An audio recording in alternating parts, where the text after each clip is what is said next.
Greetings, house scholars, and welcome back to the channel. If this is your first time tuning in, welcome, welcome, welcome. My name is Dr. Orobosa Owie, and on this channel, I show current and aspiring healthcare professionals how to, one, quickly and successfully earn their degrees, and two, how to start, build, and enjoy profitable careers within the business side of the healthcare industry. So make sure to subscribe to the channel and turn on your post notifications. I promise you don't want to miss out. And talking about subscribers, I want to take this opportunity to thank each and every one of you. We hit over 2,000 subscribers over the last couple of days here on the For Health Scholars platform, and that just really warms my heart. So all of the 2,000 plus people that has been joining me along this journey, I just want to, from the bottom of my heart, say thank you. And tonight we are going to go into a Q&A session. So I am very much live. And so if you have questions, please feel free to drop them in the description box. I'll be more than happy to answer your questions. I do have some questions as well that people had submitted prior to tonight's session, but we're going to go into a Q&A. And if you are tuning in live, just let me know where you're tuning in from, whatever part of the world you are located. Definitely say hi in the comment section, and I will be more than happy to reach out to you. So I'm going to start off with some of the questions that came up on my end that I'll kick off the conversation with that. So the first question that I received from a subscriber is the ACHE a good association to join? And so if you don't know what the ACHE is, it is the American College for Healthcare Executives. And in my opinion, yes, it is a good organization to join, or professional association to join. As a healthcare administration professional, I was a part of the association for a few years, actually. Right outside of my graduate studies, with my master's degree, I was a part of the ACHAE as a member. And I will tell you, I gained some benefits from it. So I had an opportunity to go to one of their conferences, which was really, really helpful. And that gave me insight about what's happening in the industry. And so I would encourage you, if you have the funds to do so, then definitely join. And so I see someone is on. We have Tina. Okay, let me do some shout outs. So we have Tina. Hi, Tina. You're coming in from Marshall, Texas. All right, Tina. I have never been to Marshall, Texas, but welcome. Thank you for joining. If you have any questions, please feel free to drop them in the live chat section that they have there, and I'll be more than happy to answer your questions. And so the question where I left off, the person was asking, is the ACHE a good association to join? And my answer is yes. Definitely feel free, if you can afford it, to join them. It has some great perks. I even know the ACHE has their own professional job board. So if you are looking for a job, that's a great platform to explore. I have talked about this in a few videos, and even in the last mentorship session that I had with the Trailblazers. So if you are a Trailblazer and you were with us for the 4 weeks, also just say hello in the comment section. But in those mentorship session, we talked about just some really great places to find potential healthcare management, administration, and some other non-clinical healthcare jobs. Okay, the next question I received is, how can someone with an MPA, so that's a master's in public administration, pivot into a healthcare administration career? Now, this is a really good question, and I would tell you that it is possible. And one of the best ways to do this is to make sure that you acquire some type of industry insight education. So maybe you don't have a MHA or MBA with a healthcare concentration, but you have a degree outside of the industry. One of the best ways to learn about the industry is to potentially take a cert or to read articles. First, I will tell you, read articles first about the industry. So like Becker Hospital Review is a really great blog that's credible that you can read, and just to learn what the industry is all about. Healthcare administration is an umbrella term, and it houses a lot of jobs. And so you really have to be more specific about what part of the healthcare administration industry you would like to pivot into. But it is possible to have people who work from another industry transfer into healthcare administration. If you're good in business, if you're good with administration, advocacy, organization, being a specialist, improvement. There's so many different roles that you can work. I would just tell you, get some education under your belt, which can be reading through scholarly articles or taking a certification or two. You may not be wanting to go and acquire a whole nother degree, but then here's where networking comes into place. And so network, know what's happening in the industry, that all of those things can help you pivot kind of seamless and position yourself to acquire or start a career in healthcare administration. Okay, and let me go back to the comment section. So we have, oh, hi, Angela.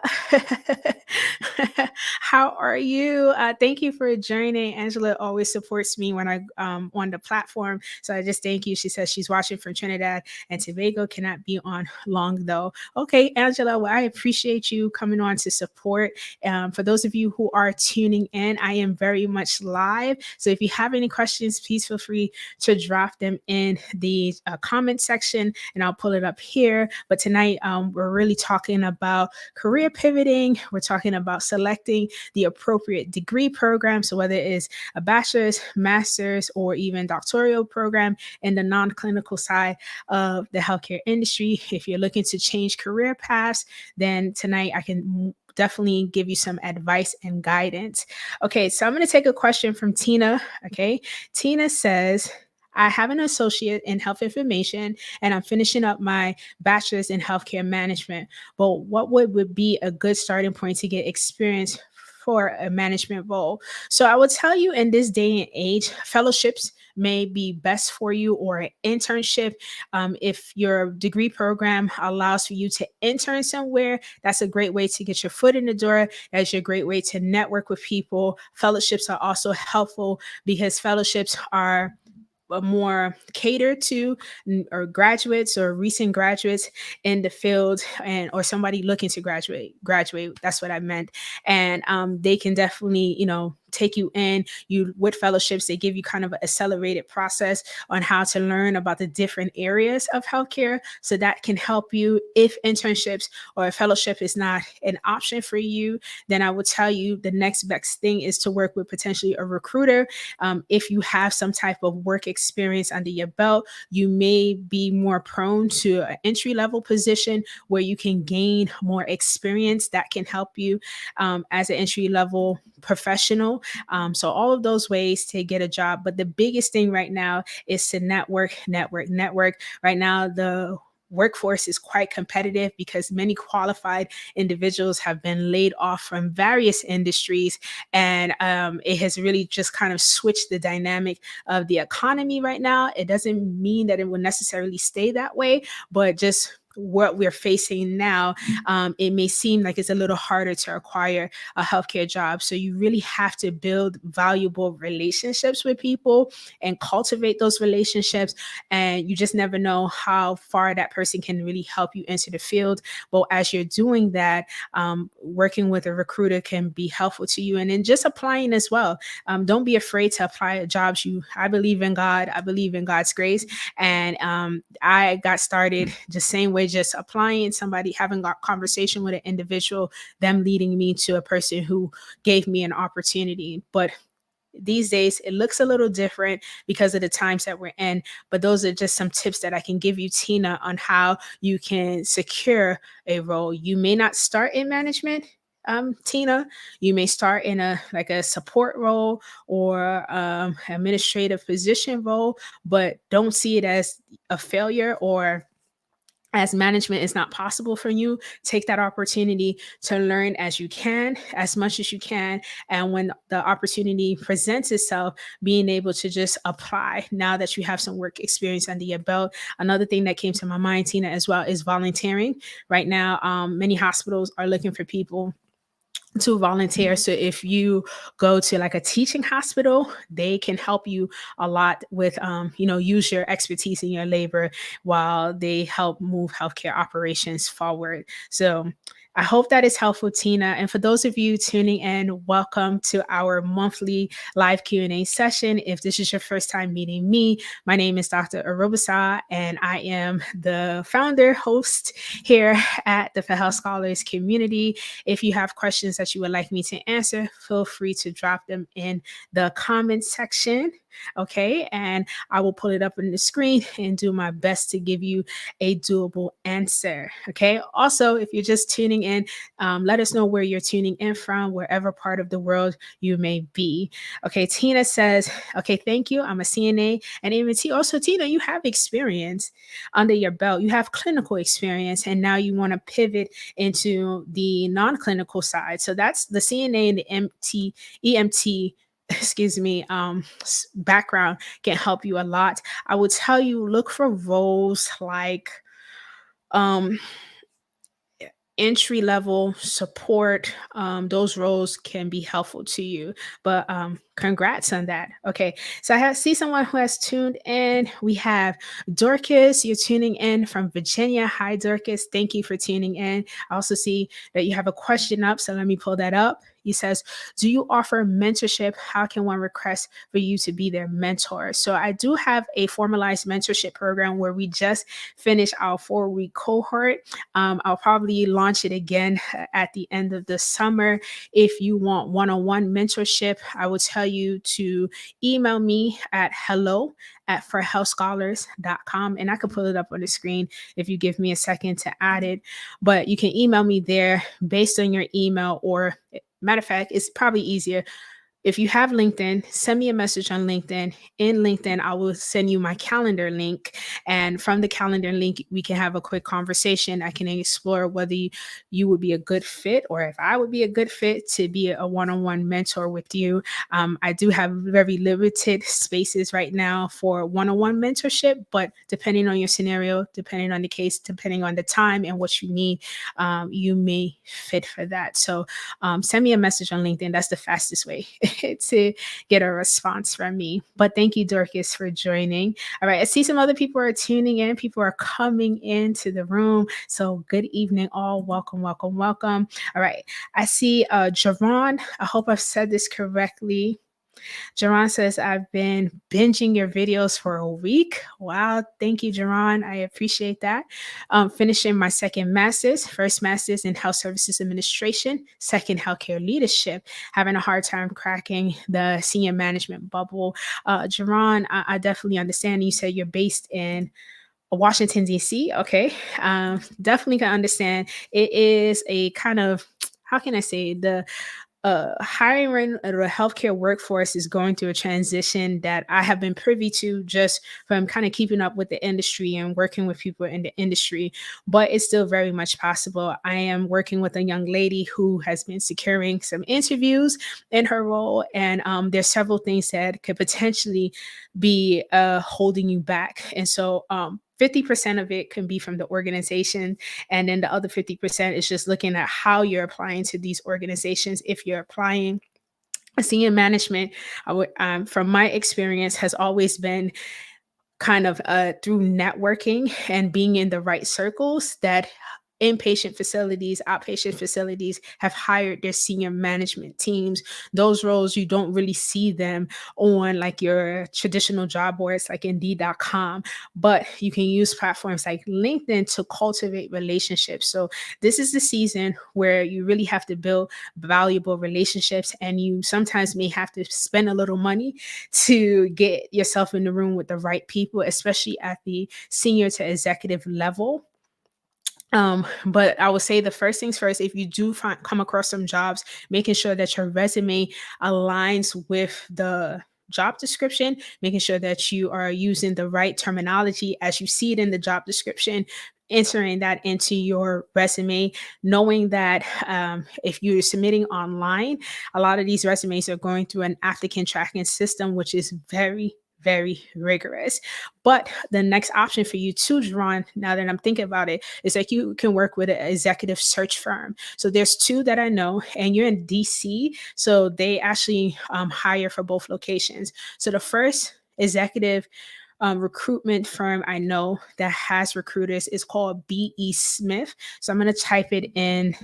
I'm going to pull it up on the screen. It's called 𝐕𝐢𝐝.com. They are an executive recruitment firm. So they recruit like senior managers, executive leaders. They have some administrative support roles. So B.E. Smith is a good place you can start. Jerron, they have some job postings, and they have some of the postings have the recruiter's contact information on there. So that can help you get your foot in the door. Also, a Tandem Health Group, it's called Tandem Group. I'm going to put that up as well. Tandem.com, I believe. They also help with recruitment on the northern region. So those two can help you. Tandem can help you with trying to fill you in a senior level role. They may start you on depending on some of the experience you have. Jerron, let me know if you have some work experience under your belt. They'll probably leverage those and help you get a position. And once you're in that position, you work a little bit, and then you can run with it in the best direction you know how. So I hope, Jerron, that answered your question. All right. So I'm going to move on to the next question that I have. So this is ND.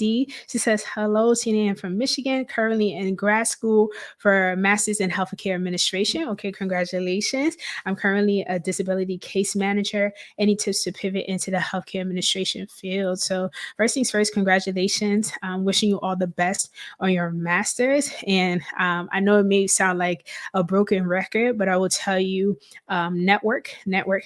Since you're already working in a field where they have some similarities, so you potentially have some transferable skills in healthcare. We do have case managers, more under the social work departments or social or behavioral departments. Try exploring long-term care facilities as well. That can help you really make that pivot because of the current job title that you have. If you're interested in working with the aging population, that will be helpful. Also, schools.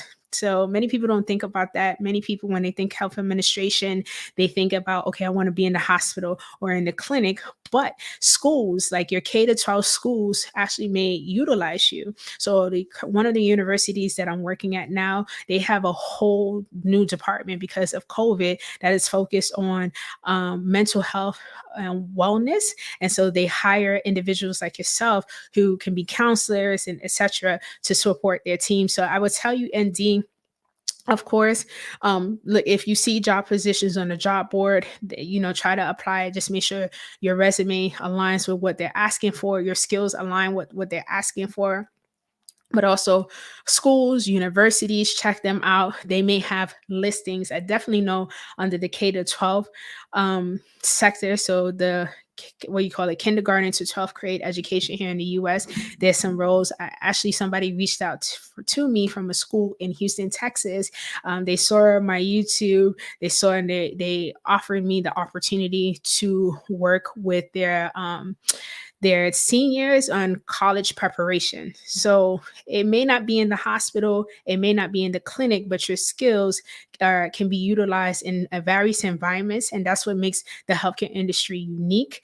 All right. So just kind of think outside of the box, outside of networking. Also, recruiters can be an effective tool that you can use as well.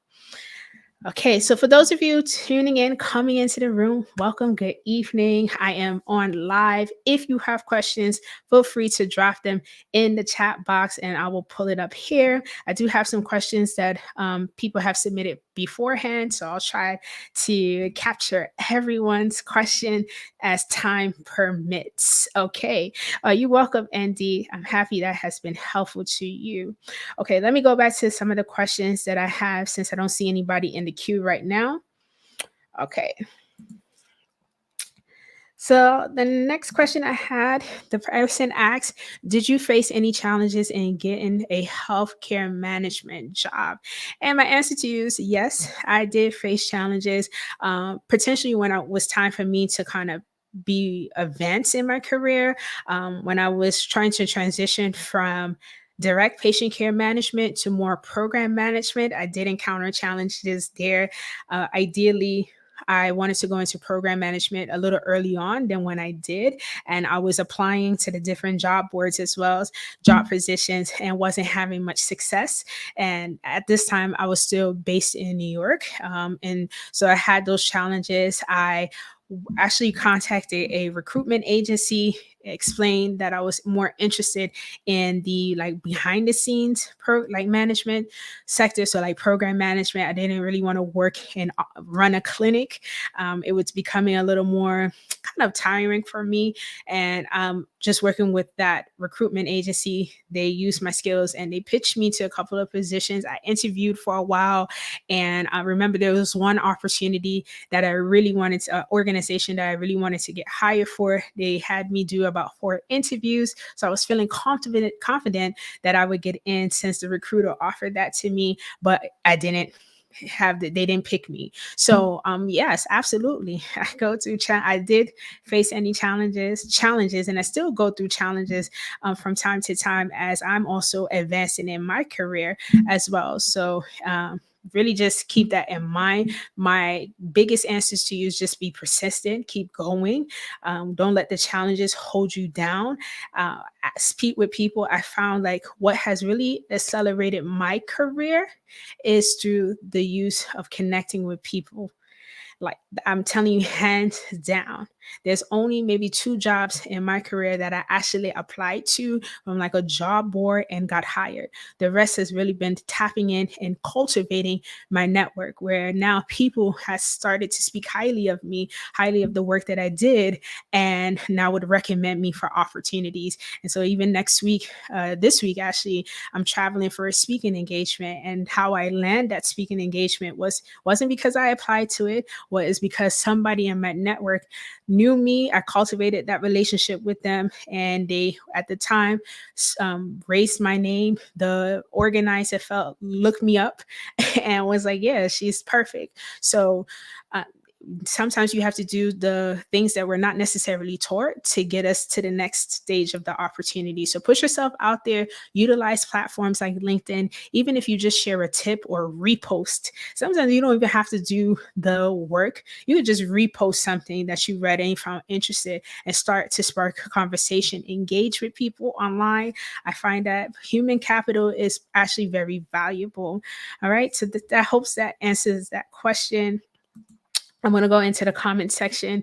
If you're tuning in, I'm very much live. So if you have questions, please feel free to drop them in the comment section and I'll make sure to answer it as time permits. Okay, I don't see anything in the queue. So I'm going to go to the next question I received.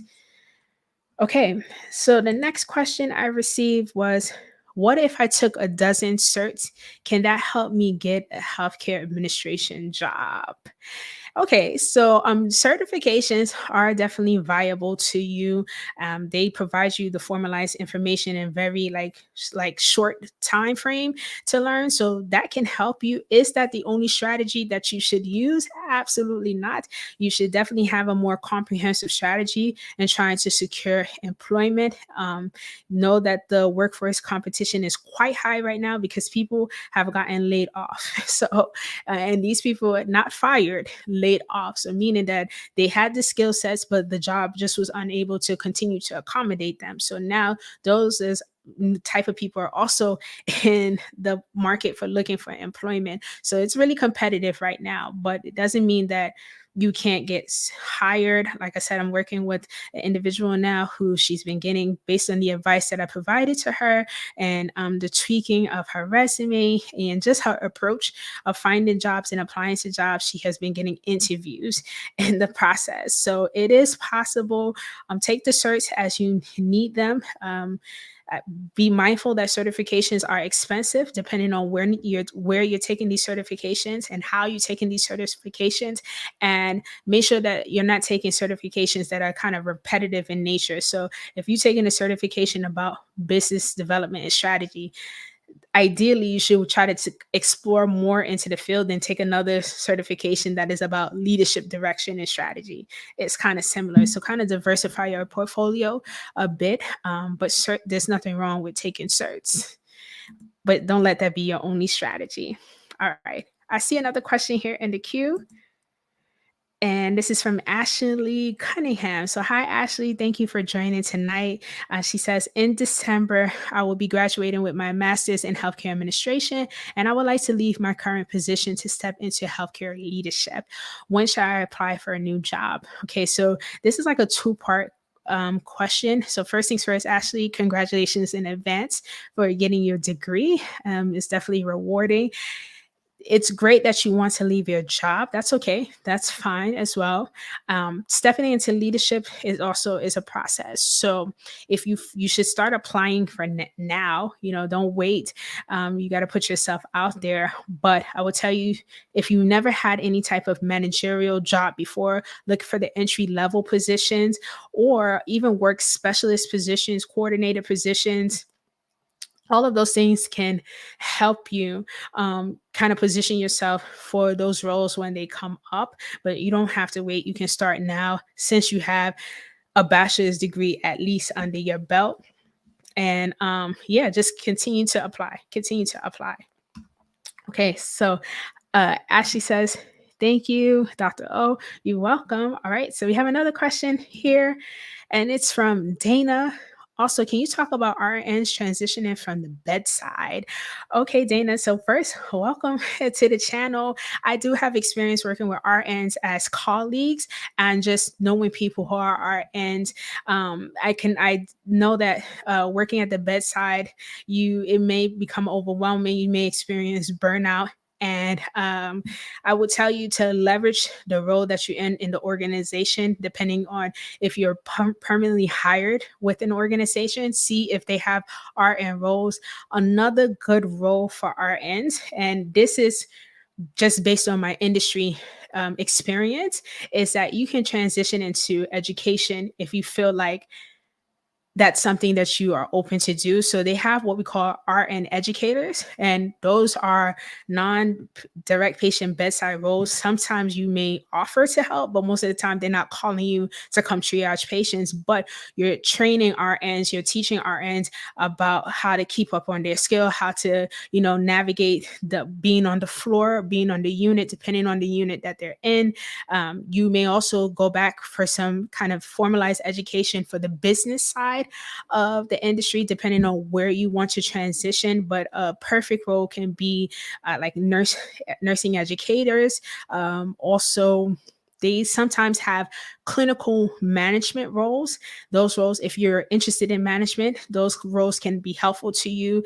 And it's more than just like being a charge nurse, but you can be like the director of nursing education or being the director of the magnet program because you have insight about the magnet program and what that entails. You may be even a manager of health information education, so like health literacy. So there are some roles transitioning. Like anybody else, you're going to be dealing with the competition of the non-clinical people who are also trying to transition in, and the competition is quite high right now, but it is possible. That was what I did in my last job when I was a educator for a hospital. I had worked alongside the nurse educators to make sure that the nurses on the unit were well prepared, that they were training, they met their we call it CE requirement, their renewals, etc. So Dana, I hope that answers your question because it's a bit vague. If you have a little more details of where you would like to transition to, feel free to drop it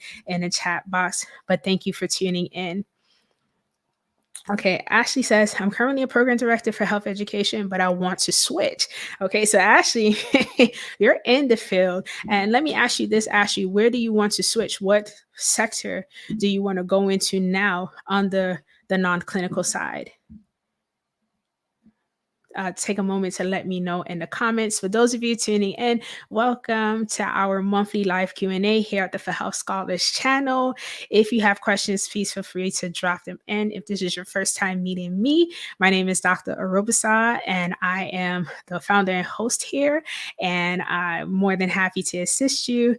So feel free to feel at home. Okay, Ashley says operations. Okay, so for you, Ashley, it shouldn't be too much of struggle. Did you look for opportunities within the organization that you worked in? Have you explored? that platform, because if you see a role, operations and education are completely different though. Um, hospital administration. Okay, you said hospital administration, managed care organization. So I would say, based on where you're working, if they have those kind of opportunities, see if you can pivot that way, because you're already inside. And usually, organizations, healthcare entities, they give priority to those who are working there. The same way, you need to network as well. You're a director, so go to some, if you are privy to, because the hospital is always having kind of different meetings. So if you are privy to when they're having a next medical round, or if they're having some type of committee going on, which looks at like things like patient safety, that looks at things like risk management, that explores using health education to improve how we deliver care on the operation side, volunteer and be in those committees. And then network and rub shoulders while you apply internally. If you also just want to move away from the organization looking for roles, I think you would be successful because you have worked at a senior management position technically already, and you're just transitioning into another part of healthcare administration, which is operations. Do have some operational knowledge under your belt, especially when it comes to strategy and business development. Marketing is another good one. Safety, procurement, just having that kind of knowledge under your belt can also help you as you make that elevation, because it's more of advancing into another sector of your career.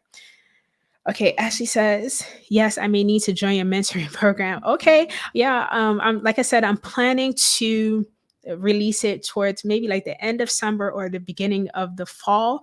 I just was measuring this, just the outcomes of the first cohort, which went really well. And so I just want to find ways to make it more streamlined, to be improved. But I do have a course. So the course is titled For Healthcare Graduate to Hired. And I'm gonna put this up here. If you are looking for immediate assistance now, in that course, I do meet with, like, do a monthly call with the students in that course, and they can ask me a whole bunch of questions that they like, and we can kind of get personalized for an hour of the things that they're working on in the course. And so that is available. You can sign up for that, and the course just walks you through the process of how to go from being a graduate, or if you're working on graduating from a healthcare program, into getting hired. So I go very detailed about the applicant tracking system, titles that you should use. It's a very comprehensive course. And I'm not just saying it because I created, but I just try to put as much as I could to help others position themselves for success. So, okay, let me go to the comments. We have some other comments here. All right, Dana says, thank you. I'm interested in clinical application specialists in informatics. So they do have roles specifically for nursing professionals in informatics, even in clinical application. I can't remember the name. It is like clinical informatics specialist. Try that. I know that's one job title that you can look for, or the name slips me at a time. There's another role that's common that they need specifically clinical professionals. It's not something that a non-clinical professional can work in under the informatics umbrella. But pivoting into the tech side is good. Clinical application is good. When the name comes to me, I'll just say it out. But you definitely can have a great transition from the bedside into informatics. I would also tell you to, Dana, if you see your organization, I don't know if you're a traveling professional or nurse, or if you're permanently hired at an organization. I mean, not permanent, but you're hired full time at an organization, that you kind of see what's going on within. Join the committees, work on the quality improvement projects, look at magnet help. In the last role that I had, although I'm not a nurse, I was the co-chair for the nursing mentorship program. So for those new nurses that are coming in, so your organization may have roles like that, where you're not at the bedside, but you're training those who are in your industry to know how to work well. So the new grad nurses, training them on how to be at the bedside. That's another area that you can explore. I was a co-chair for that, just because I did did have some nursing education under my belt, and that allowed me to leverage that to serve as the co-chair, and really worked with the new graduate nurses to mentor them and prepare them for what they should expect in their first year of work as a RN. So I hope that is helpful. I see some more people are coming in, so this is exciting. Thank you so much for all of you who are joining. Oops, give me a second. All of you who are joining, I see another question come up. All right. This question is from Blake. Okay. Hi, Blake. It's great seeing you again. It says, hey, Dr. Owie, I'm transitioning from the military and seeking leadership roles in hospitals like operation manager, patient safety manager. I have a top secret clearance. Okay, good. And my question is, do security clearances matter in hospitals? So not to the level like how it does in the Army. You know, where your security clearances really are like taking into consideration if you worked for organizations of the government like USAID ID, they take your security clearance to like heart. But in the hospital, not really. They have their own clearing when they like hire you in your recruitment process. They have the kind of screening process, but not to the extent of what they do in the military. You can pivot.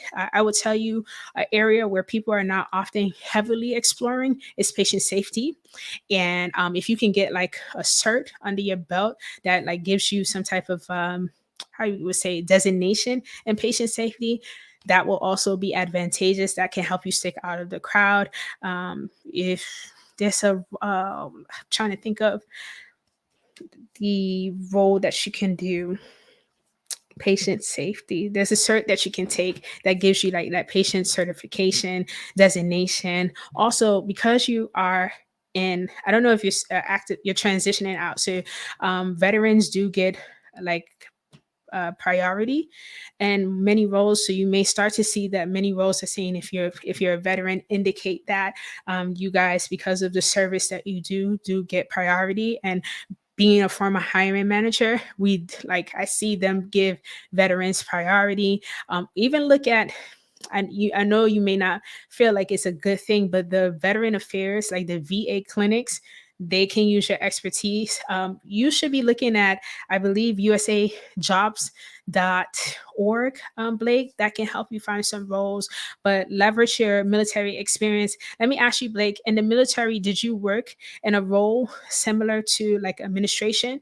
Or because I'm not too familiar with the military, but I know certain military professionals, they get trained to be like a nurse, a doctor. Did you have that on your end? Let me know in the chat box as well. Okay, and while he's doing that, I'm gonna take the next question. Okay, this is from Telly. She says, hi, Dr. Orobosa Owie. Hope you're doing well. I am. Thank you for joining tonight. Thanks so much for the information and details. Great insights. Well, thank you, Telly. Okay, I see you tuning in from LinkedIn. So thank you so much for your kind words. I really appreciate that. And welcome to the community. Okay. Dana says, thank you. You're welcome, Dana. You're welcome. All right. So I don't see anything else in the queue. I'm waiting for Blake to let me know if he has some like administration management training in his service. And I'm going to pull up another question that I had from someone prior, I think. Let's see. I think I missed it. Okay. Question. What made you decide to embark on a career in academia? So I've always had a passion for teaching and from young, and my siblings can tell you. So when I was little, I used to always just teach them stuff, and to the point where my dad bought like what you call those white erase boards, and I would just teach them. And I didn't think that that was something that would be my career later down the line. And how I got into academia was through, once again, somebody in my network, having conversations with them. We were a part of an association that had nothing to do with healthcare, but she saw like my leadership, she saw my passion, and in conversation, she was like, you know what, I work for this college. I think you would be great. They're looking for professionals like yourself, and I think you may love it." And she told me to call the front desk person, and I did. And the front desk individual, she referred me to the dean. The dean was like, "Okay, submit my CV." At the time, I'm telling you, my CV just had the trainings that I did for the nursing home that I worked for. And they told me to do a teaching demonstration. I made sure that I did my research on what teaching demonstrations were. And I realized that, oh, it's just a presentation on a subject matter topic. I did that. They liked me. I did what I could do, and they offered me the job. And that's how I got into academia. This year is my 6th year being a professor in the field. And I just love taking the industry stuff that I have gone through, plus what I've learned now, and bringing it into the classroom to prepare the next generation or current individuals in the field. So that's how I embarked on my academic career. And if you're interested in teaching, that's another avenue that you can explore. All right, I'm gonna go to the comment section.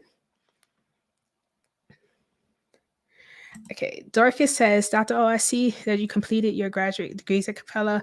How was your DHA program with them, and will you recommend them?" Okay, so yes, Dorsa, I did complete it at Capella University, and I did my master's with them as well. My master's program, I didn't have any issues. It was pretty straightforward. I was able to finish my master's in less than 2 years. The doctoral side, that's like after the didactic courses, that's where I encountered a few challenges with the administration, with my mentor. I really had to fight to get my dissertation pushed ahead. I told you I got my dissertation got rejected 6 times before, and the 7th time, I didn't have the best instruction. And through the course of that, my mentor left. And I feel like this, because I don't want to speak ill of the school, but I feel like if you are a person who you need to speak to people, you prefer them to have a brick and mortar, and you like that direct contact, then online university in general may not be right for you. I fought my way through, and some of the challenges that I went through is no different across any doctoral program. These are the things that I later learned that you encounter. Would I go back to Capella University? Personally, no. Not for me. I preferred to do my degrees at like a HBCU. Do people graduate from Capella University? Yes. I have a few of classmates that I'm still good friends with who did graduate. I tell you, read the reviews. They are accredited program. So let me just pick up the pros. They are accredited program. They are online. They have a low barrier entry point, so they don't require you to do a GRE or anything to get into the doctoral program. You do have to stay on top of things. You have to make sure that you have the right support system, internally and externally. So actually, if you do the doctoral program with them, make sure you're having conversation with your advising team. Make sure that your mentor is advocating for you.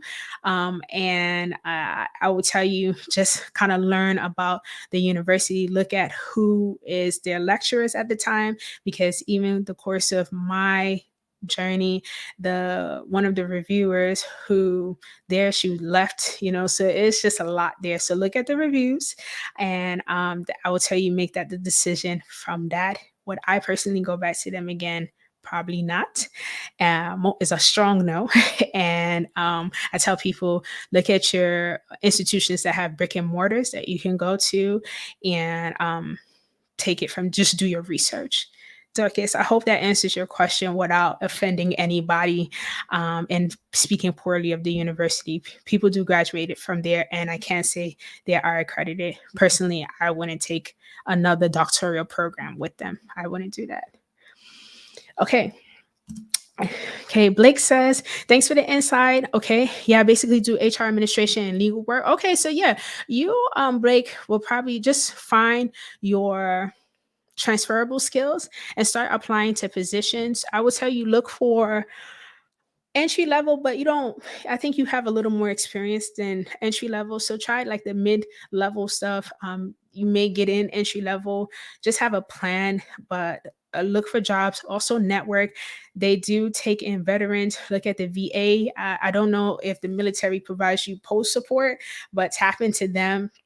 Go to different events that they're having. So like if you go on an Eventbrite or even LinkedIn, you'll see organizations having events in the healthcare space. Attend those.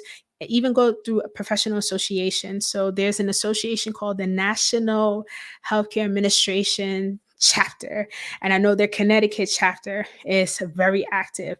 Connect with those people and just speak with people, and that can help you get your foot in the door outside of just applying for jobs. But wishing you all the best, Blake, in that endeavor.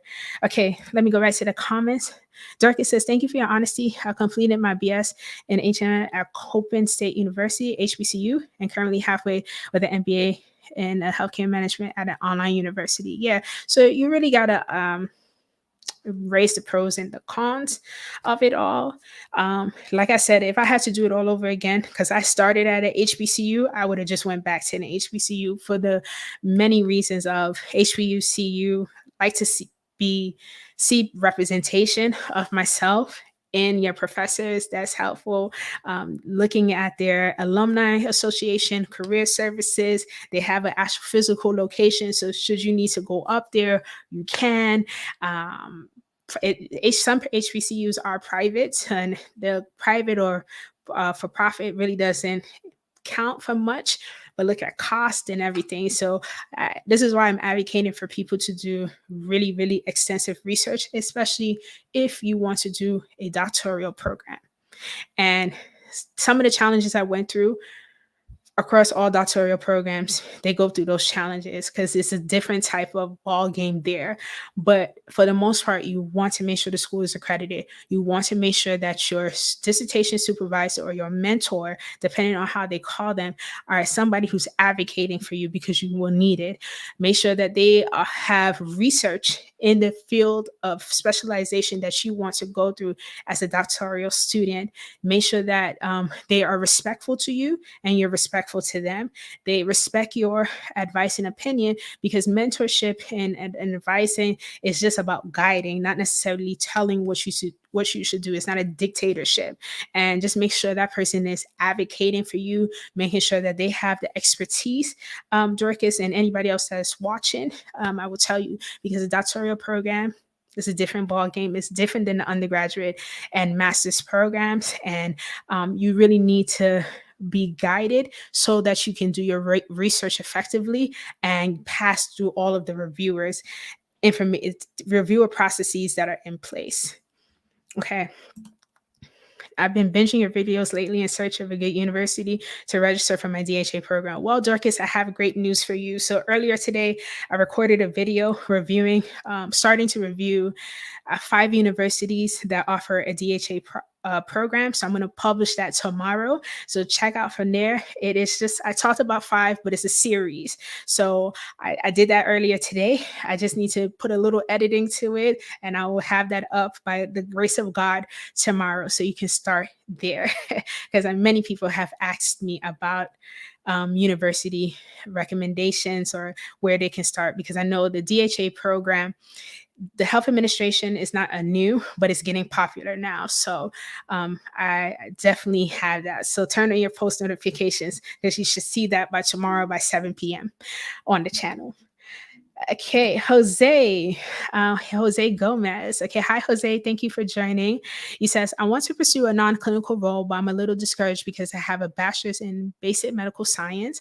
I want to go to med school. Should I look to receive a different certification? Okay, Jose, can you tell me, before I give you my answer, can you tell me why you want to pivot into a non-clinical role when your background is clinical and you're interested in going into medical school? If you're still on, and while I wait for Jose to respond. Yeah. Okay. Yeah. You're welcome, Dorcas. Yes, I listen to the community. So while I'm waiting for Jose to share, so if you feel like there's something you want me to talk about, just post it in the comment sections, or you can reach out to me on LinkedIn, or also the website. So we have a For Health Scholars website that's coming out really, really soon. I hope it's available by July, because on that website, it's like easier ways for you to contact me, schedule meetings with me, etc. So I'm excited about that. But yes, I listen to the community for sure. Okay. Ashley said, is it better to get a doctorate degree from a medical school or a regular college? Well, it's you really just want to get a doctorate degree from a place where it's accredited. They have a good success rate with their candidates, and you feel like the programs, rules, regulations, and requirements aligns with what you want to do. Whether it's in a medical school or a regular college, it really doesn't matter per se. Most of the times you're not going to see a doctoral program at a college, right? So you see those programs at universities. So there may be some colleges, let me think about it. Well, some colleges do have doctoral programs, but it's more common in universities. So just do your research in the school, have conversations, go to those informational sessions. Okay, so I mentioned this in the video that I recorded earlier today, but the Medical University of South Carolina, they have a DHA, what you call it, info session coming up on June 14th or the 17th. When I post it in the video tomorrow, you'll see they have an information session, and you can do it from your home. And it just gives you insight about their program, but just about the doctoral process in general. All right. So I haven't heard from Jose, so I'm going to just proceed to answer your question. It says, I want to pursue a non-clinical role, but a little discouraged because you have a bachelor's in basic medical science. You want to look should you look to receive different certifications? So it really depends, Jose. I think that you need to find roles that can help you leverage what you've learned in your basic medical science. I'm very curious to know why you want to switch in a non-clinical role, although they have clinical professionals that work in non-clinical roles. So I say look for job opportunities that will leverage your skill set. Look for those type of positions. You want to go to med school, so potentially doing an internship, a paid internship or a paid fellowship can help you as well to get that experience under your belt, because you do need to either have experience and or formalized education to work in many of the non-clinical roles, but it's not a mandatory thing. It's not a must. All right. And then if you feel like there's a certification that can help you leverage or learn new skills on the non-clinical side, then definitely explore that. But if you can't afford it or you don't have the time to take a certification, I don't suggest you do it. But it is possible to pivot into a non-clinical role. But if you want to go to med school, because I know what med school entails, and I do train medical students who are going into their second to third year of residency, you really want to focus in making sure that you have your prerequisites and all that you need to successfully gain admissions into medical school. So kind of just pick which one has the weigh the pros and cons, and whatever is advantageous to you, go for it. But you can secure a non-clinical role with your basic medical science degree. You just have to look for the right role and apply and take it from there. So I hope that answers your question, Jose. All right, so I have about 6 minutes left. So this is like the final calls for questions. And once again, thank you all who have joined tonight's live Q&A session. I truly appreciate it. And it has been a pleasure connecting with each and every one of you. So I'm gonna just say final calls for questions. Final call. And while we're doing the final call, just a kind of reminder. So I do have a course called From Healthcare Graduate to Hired. And in that course, I really show you how to navigate the digital job market and giving you all the tools and resources that you can utilize to help you go from just a graduate or postgraduate professional to getting hired in the role. I talk extensively in that program. I review ATS applicant tracking systems. I have some of the recordings from the mentorship program there. I have scripts in there. So it's it's a really comprehensive course. And one of my students who I've been working with one-on-one, she has been seeing great success from that, where in the recent week, and she has been applying to jobs and getting interviews left, right, and right. So that's just putting it out there. I'm not a forceful person, but that resource is there for individuals who are in that space who are looking to get hired. Okay. John says, Dr. You mentioned an email address earlier. My phone buffered and I missed it. Will you be so kind to repeat it? Yes, I could pull it up. Give me a second to put it in. I'll pull it up on the screen. Give me a second.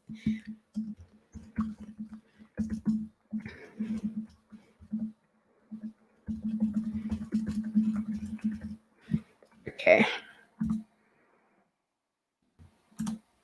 Okay, so that is the email address. It's just hello@healthschholars.com. You can send me a message there, Javon. I also shared some resources about where you can go to potentially find executive or like senior director positions. So I'm gonna just pull that up for you one more time. B.E. Smith is one, and the Tandem Group is another. Excuse me, it's a Tandem Group, but you can reach out to me at hello@healthschholars.com. Well, if you don't have any questions, once again, all thank you so much for joining our monthly or June Q&A session. I look forward to connecting with each and every one of you. I'm going to get back. So I have a series of videos coming out in the upcoming weeks. All right. If you have questions, feel free to drop them in the comment section. And as much as YouTube allows me, because sometimes YouTube doesn't show all of the comments. So if you see I didn't respond to you within like a week or two, it's because I didn't see it. So I learned that recently. So just go ahead and send it to me again. Or if it's easier, just reach out to me on LinkedIn. That's a little more streamlined, and I'm more than happy to answer your questions. But once again, thank you for joining tonight. Have a great rest of your evening, and bye for now.